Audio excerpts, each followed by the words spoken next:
Tarsier Studio moved on from Little Nightmares after the sequel because they effectively pushed the premise as far as they possibly could. Try as they might, Supermassive Games not only didn't understand what it took to make a good Little Nightmares 3, but they also made an intensely boring game with no pulse and played too safely. Reanimal had a few similarities with the failed Little Nightmares 3, namely the inclusion of co-op so players can get engrossed in the surreal world together.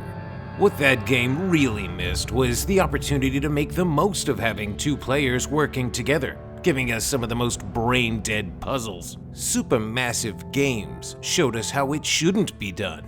With Tarsier working on their legally distinct spiritual successor to Little Nightmares, can they push the boundaries and evolve what an interpretive horror adventure can become? Find out in our Reanimal review.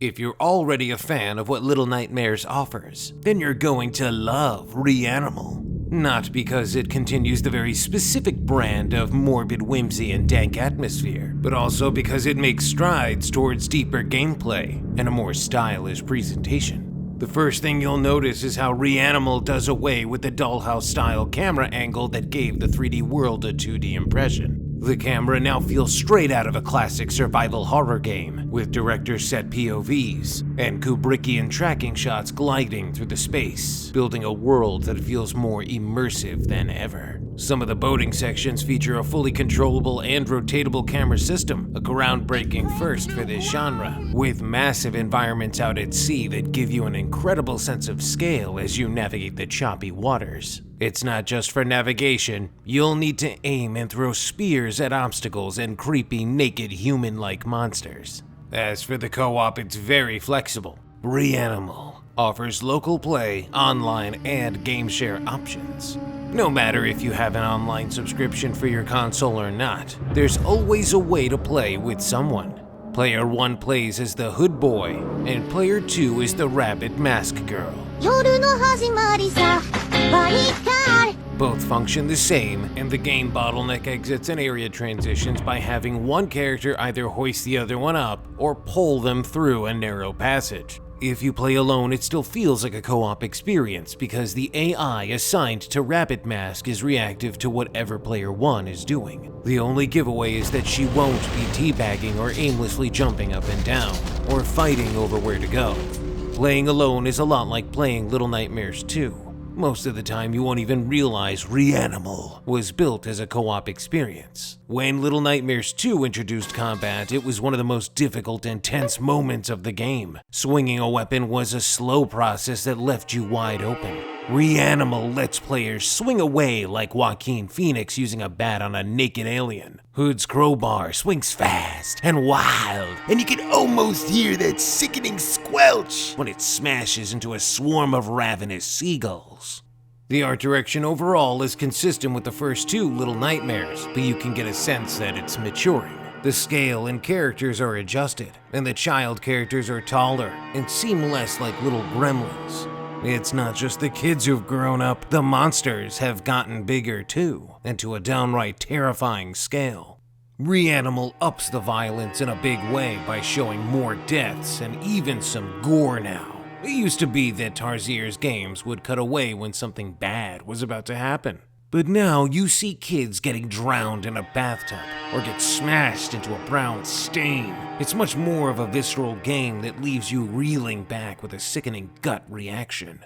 Reanimal looks awesome, plays smoothly, and has fun puzzles and exploration. But what is it about? It's hard to put into words, but the surface level plot has the Hooded Boy and Rabbit Mask exploring run-down industrial locations to save other kids who also wear masks. You start alone, and by the end of the game, you have almost an entire classroom's worth of kids in your gang.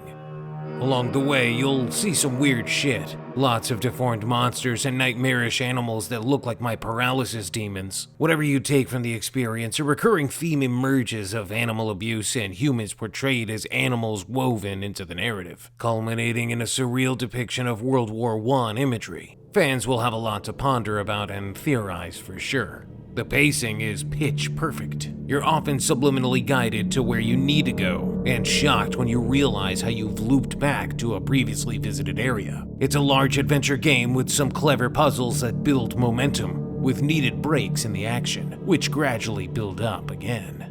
Reanimal leaves certain story elements intentionally open and vague, sparking conversations among players and perhaps allowing room for a sequel down the line.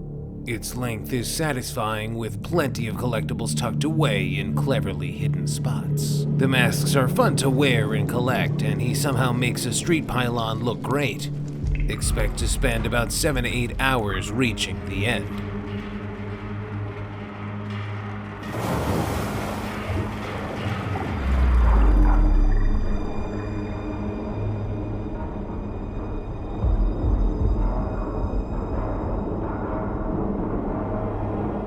Regretfully, Reanimal has a season pass that promises 3 additional story chapters, with the first one releasing in September 2026. The core game is a complete story with a distinct beginning, middle, and ending.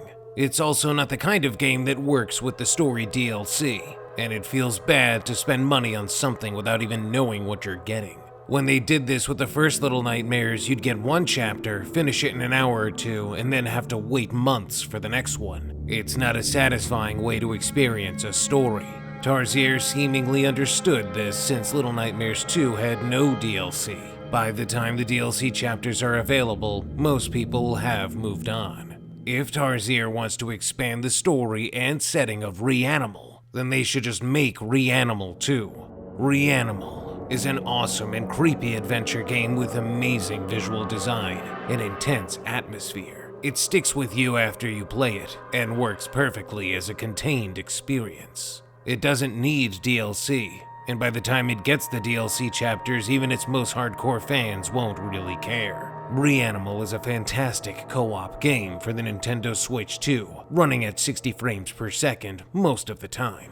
The simple, minimalistic controls make it a breeze to play with Joy-Cons shared between 2 players. It's also an excellent gateway horror game for kids to get into since it's easy to pick up and play, and feels responsive as hell.